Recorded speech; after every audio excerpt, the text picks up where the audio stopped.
Hey everybody, welcome back to the channel. In this video, we're back in Orlando, believe it or not, and with the day off to head out trackside, I'd see what I could go find on this first cool Friday of December. Starting the day by heading south from Dr. Phillips, I take a few county roads to reach my first spot at Poinciana. Don't be fooled by this quick shot of this road. The Orlando area is synonymous for being overpopulated and always slow with their amount of traffic, and that's exactly what I'd experienced today.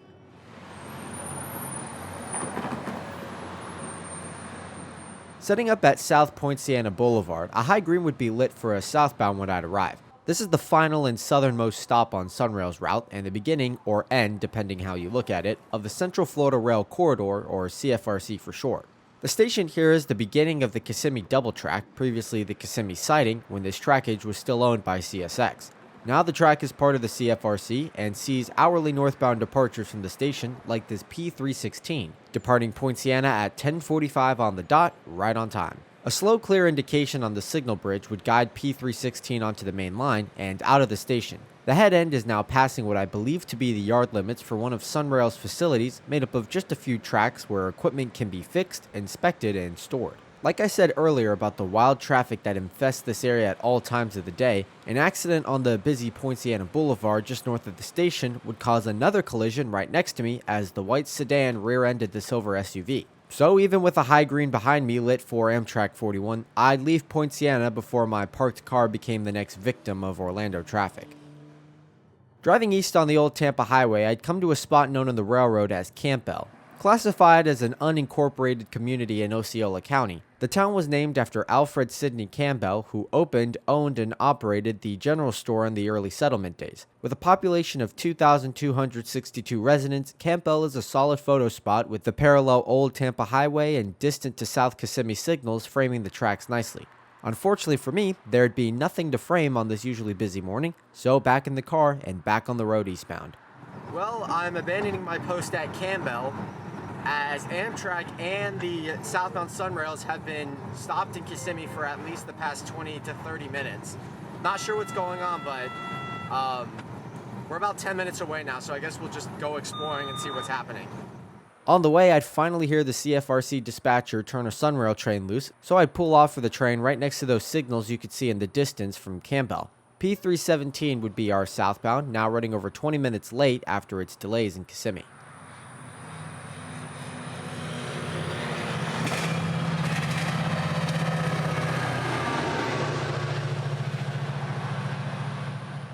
Now into Kissimmee, I'd be greeted rudely by a whole lot of red signals, so I'd take the chance to get some gas and breakfast, returning to downtown with more favorable signals and an approaching train, number P318, now coming north after a quick stop in Poinciana.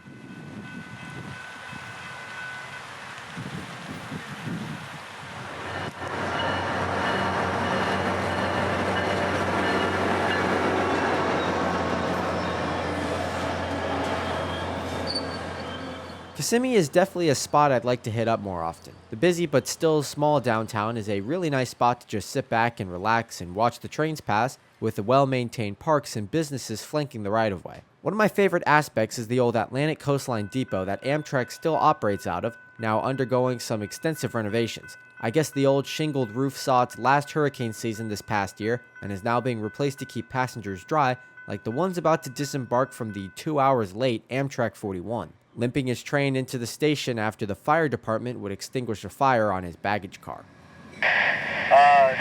41 in. Go ahead, Avery. Yes, he said that they're still working on both sides of the train. They're at the train. They're working on the last set right now. They just can't tell what the department and the conductor's doing on the east side of your train, Avery. Conductor, over. Okay, understand. I'll pass it along, Avery. That would be the conversation I'd hear between engineer Scott Carlin and the CFRC dispatcher as they worked together with the Kissimmee Fire Department to put out a fire that was started beneath the baggage car around the Tupperware station. Talking to 41's engineer later in the day, he said that so many dry leaves had built up around the brakes of his baggage car that when the constant braking and acceleration that has to be done throughout Orlando, much like their interstate, the leaves heated enough to start a flame. The issue wouldn't be the only hindrance on 41's crawl to Tampa today. However, presently they'd be departing Kissimmee with green signals at 12:34 p.m.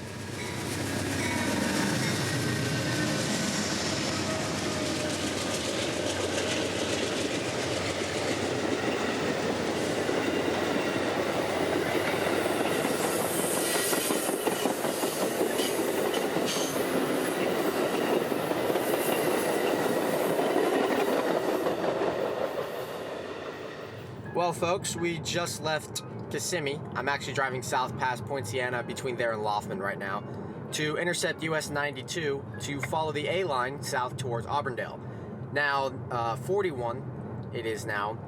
We caught it at Kissimmee heading south. He's going to be meeting M457 at Auburndale, and then before that, he's meeting 98 at Davenport. So we should see both of those northbounds as we drive south towards Auburndale. The plan right now is to try to intercept M453 down there somewhere as he turns south to head to Miami. But, you know, I guess we'll see. Things change. 91 or 41 had like a fire today, so you never know what you're going to get.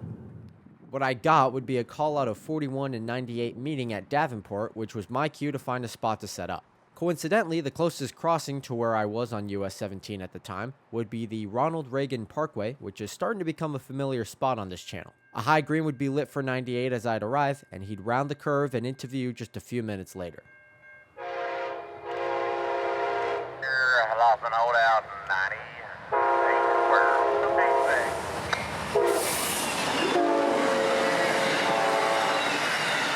Another lucky catch on 98, with another P42 leading. I know most aren't being taken away yet, but it's only a matter of time until those new Chargers take over all Floridian services, so I'll take what I can get now. Back on the road south again, I drive by Davenport and into Haines City. This is the north end of Setouts siding, which is used when anything longer than an Amtrak needs to be passed around here. At a minuscule 4,310 feet long, Davenport is only used to meet Amtraks and the occasional local bound for Loughman or Orlando. But as we'll see later, those locals can quickly become way too long for Davenport's use. Initially, I thought it was weird that the dispatcher wouldn't hold M457, the Orlando-bound freight, at Lakeland for 41 to pass, instead opting to hold the already late Amtrak in the Auburndale siding for a while. But driving into Auburndale, I'd hear why 41 would have to stop as M457 finally comes over the radio. I got a Y16106 today. Y16106. In the siding at Carter's, relieving 457.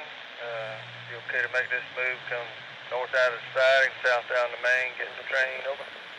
Coming into Carter's, I'd see M457's headlights down the tracks away, with an advanced approach signal lit for him at the north end signals here. The Baldwin crew that would take 457 south this morning would actually run out of time on their 12-hour shift, forcing a local crew under the symbol Y161 to come and take over from Lakeland. The train had been stopped here since 10:30 this morning, as on the north end coupler of their fifth car had the drawbar completely stripped out, forcing a call and an appearance of some of CSX's finest car repairmen out of Winston Yard in Lakeland. They'd have to use chains to move the car into the siding at Carter's to clear the single main for now 3 waiting trains. Setting out the bad order would take a while, so back to Auburndale I'd go, grabbing lunch at Shake Shop, an old-fashioned style shack where you walk up to the window, pay $4 in cash, and walk away with a brown paper bag filled with a very good burger. Considering the restaurant is a solid 40 feet from the switch at the south end of Auburndale siding and serves great stuff, I'd highly recommend this spot if you're in the area.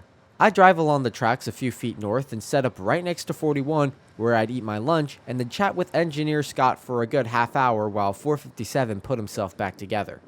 Well, as you might have noticed, the wind has picked up, the temperature has dropped, and 91 has not moved a single inch. He's been stuck here in the Auburndale siding for well over an hour now. There's an approach medium on the southbound signal at the south end of the siding. That's for 97. He's also coming down the A line extremely late.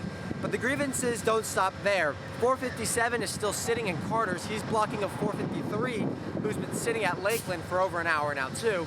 And that 457, I'm not really sure what happened. I think it's a bad order car. Something's wrong with it. They're setting it out in Carter siding, which is already full of some other trains cut of cars.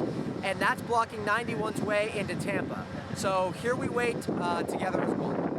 As I pointed out, an approach medium would illuminate the south end signals on the main line as Amtrak 97, the southbound Silver Meteor, rolls by, also running a bit late, but with a friendly engineer similar to 41's. Train 97 got approach medium south in Auburndale. Meteor 97. Hey, Scott. What's up there, man? I wasn't supposed to see you today. You weren't, but you do. You're catching up. You must have hit that notch 9. That's right.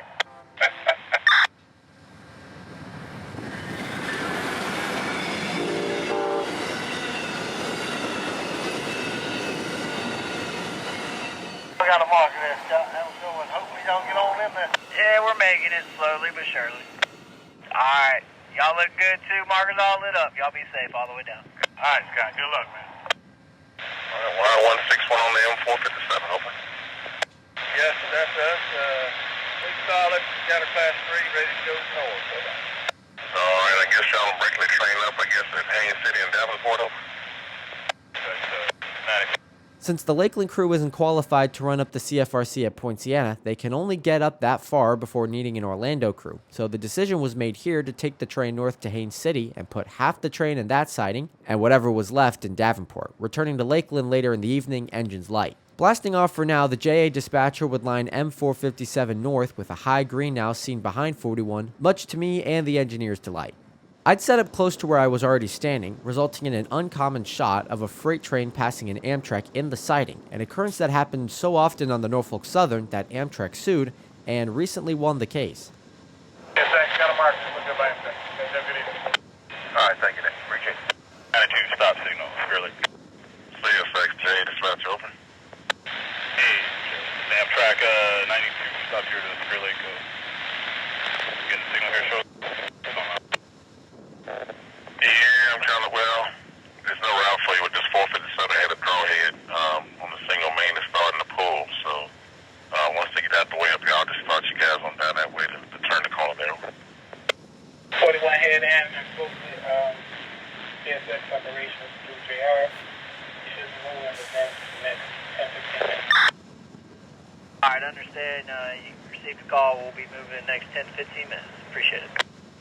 And you got a hot rail coming. Having a hot rail. 5705 with a 5392 clear south and Auburndale north.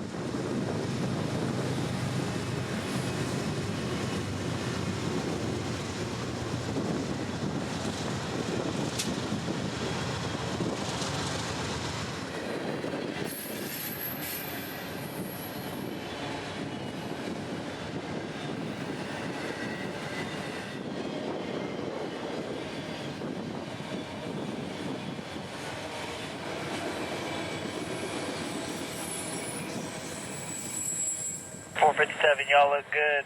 Y'all have a safe trip. I appreciate it, fellas. You guys have a good one. Alright, got a light. BO91, engines to the conductors. Answering, guys. We're here. Up and riding. Alright, y'all up and running. We got a signal. Get the part, over. I'm up and riding as well. That's deep park. Alright, depart.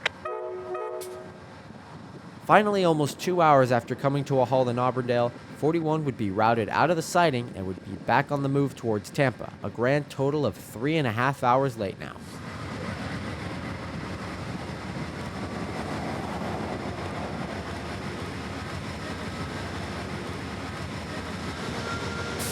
BO91 got a medium clear. South end, Auburndale, side to me. Medium clear. Back to the beat.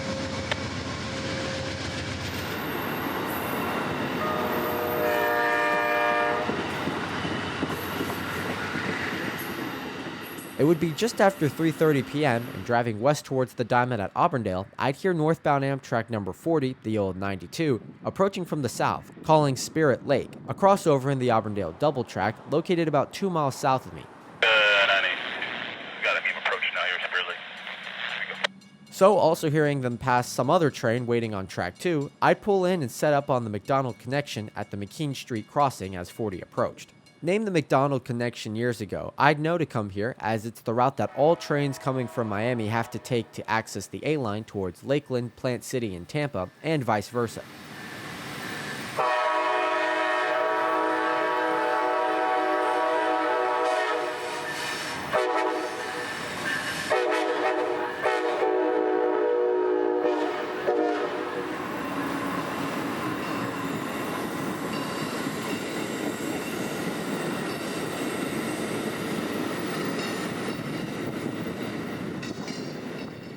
Trains that use this odd track include both Amtrak's 40 and 41, M453 and 452, I-177 and 178, and now L772. Earlier in the day, I had heard him switching Davenport and heading back south before any Amtraks got in the way. However, once 457 stopped and blocked the main line and the way back to Lakeland, the JA dispatcher would have L772 back down onto the SX line where he could be passed by Amtrak 97 and 98. Now that everyone was finally out of the way, 772 would get the light to depart, as I'd move around the corner to the massive 6-track Derby Avenue crossing for the shot.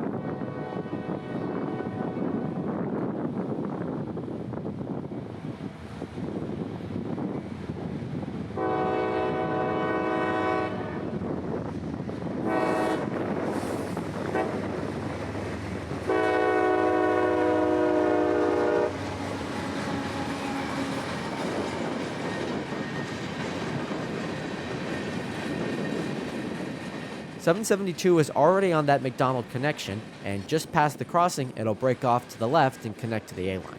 L772 would be huge today, looking more like a manifest freight than a local. He'd return to Winston after an almost 5-hour wait in Auburndale.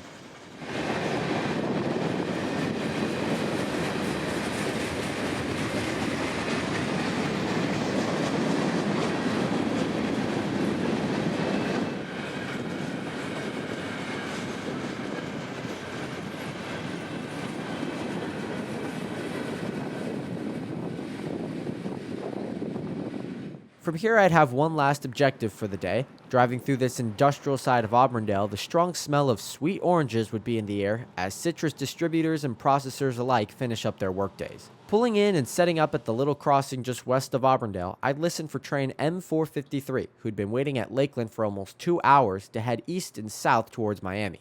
Today's 453 would have CSX 1981 leading, the Pan Am Heritage Unit, one that I've never seen before. He'd get into Lakeland at a good time, and with a new crew called for 1300, I knew I'd have a good chance to see him. M45306.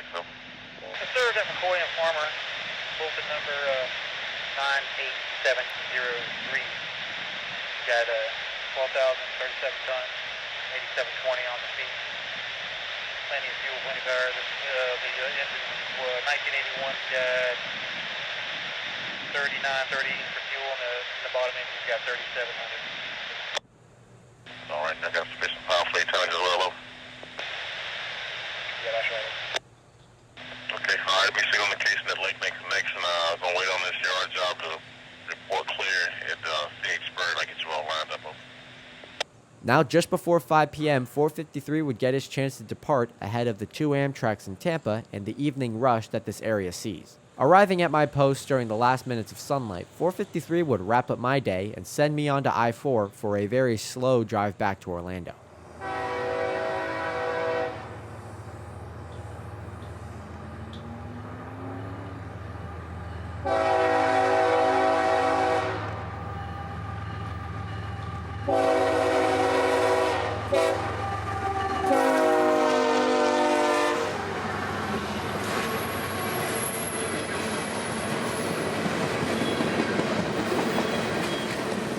Acquired in 2022 by CSX, Pan Am was initially founded in May of 1981 as the Guilford Transportation Industries by Mr. Timothy Mellon, who created a rail system out of failing and bankrupt railroads in the New England areas. Purchasing the Maine Central and Boston and Maine railroads respectively, Guilford moved on to buy the Delaware and Hudson Railroad from the N&W, soon creating a network of rail lines that would soon turn a profit for the company. By 1998, Guilford had purchased the name, colors, and logo of Pan Am World Airways, which would rebrand the company entirely and create the railroad and now heritage unit that we have today. Pretty random to see anything Pan Am all the way down here in Florida, but I'm always a fan of it, and so are many others. I thank each and every one of you for watching this one. I'm glad that such an odd and difficult day on the railroad turned out to be so entertaining for the rail fan, and so I hope you all enjoyed it overall. But until we meet again somewhere out there trackside, happy holidays. This is Christian from Multicolor Films. End of transmission.